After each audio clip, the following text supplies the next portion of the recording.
Facebook, হতে পারে YouTube shorts, যে কোনো প্ল্যাটফর্মের যে কোনো কন্টেন্ট ক্রিয়েটরই আসতে পারবা। জাস্ট কিছু রিকোয়ারমেন্ট থাকবে, যেমন ধরো তুমি ফেসবুকে ভিডিও বানাও, শর্টস ভিডিও হইতে পারে, বড় ভিডিও হইতে পারে। এখানে তোমার ন্যূনতম ফলোয়ার থাকতে হবে 50,000।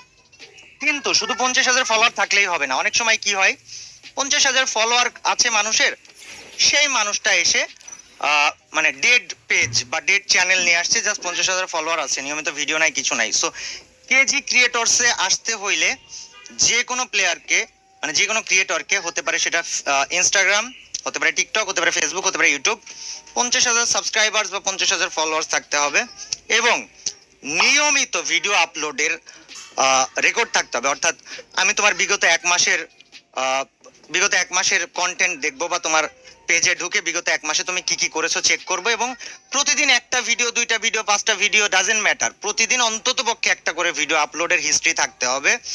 আর ফেসবুক, টিকটক, ইনস্টাগ্রাম বা ইউটিউবে 50,000 সাবস্ক্রাইবার বা 50,000 ফলোয়ার থাকতে হবে। So active YouTuber, active content creator হইতে হবে, 50,000 থাকতে হবে ফলোয়ার বা সাবস্ক্রাইবার, অ্যান্ড নিয়মিত ভিডিও বানাইতে হবে।